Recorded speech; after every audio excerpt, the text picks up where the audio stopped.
Hi, I will cover how to translate a WordPress article into another language using WordPress Multilingual. So that's the system that we use here. I will cover really the basics on how to log in, how to select the articles, and then how to publish your translations. So to start off, of course, let me log out. So I will do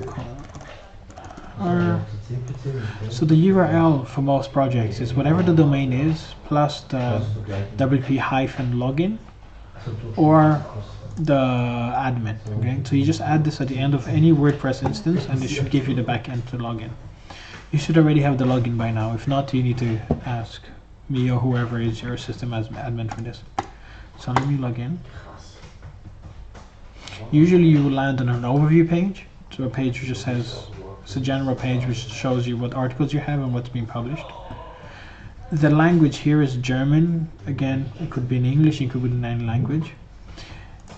But you need to translate articles or pages, okay? You can see these on the side. I know this is an article because you can see this little icon here.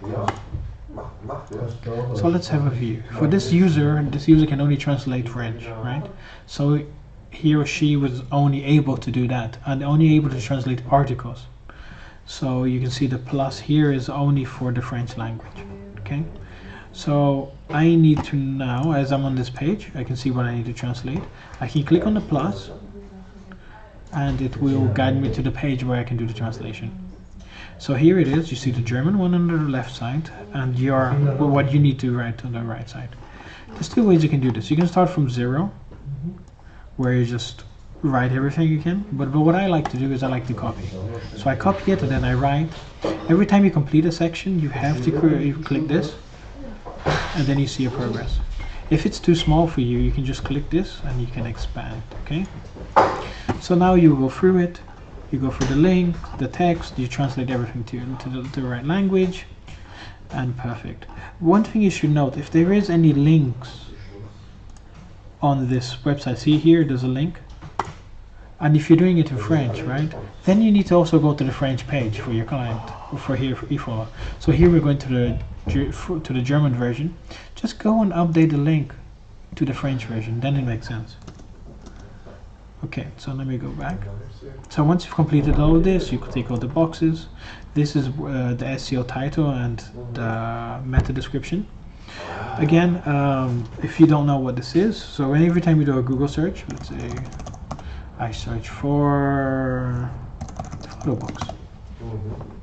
Okay, you will see, of course, your paid ads, and this is the SEO one. Here you see the title and the description. The title is what is written above, and the description is below. Okay, where is it? Here.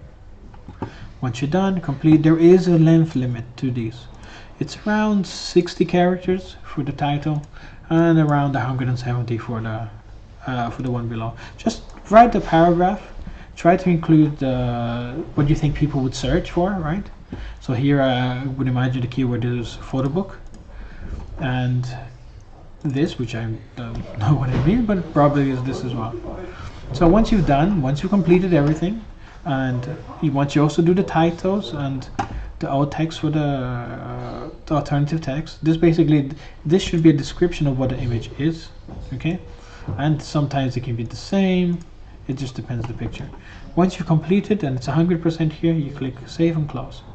I'm not going to save because I don't want this to be updated. And then you go and you do this for the three that are here. So that's basically how to translate an article. If you have any questions, just feel free to email me.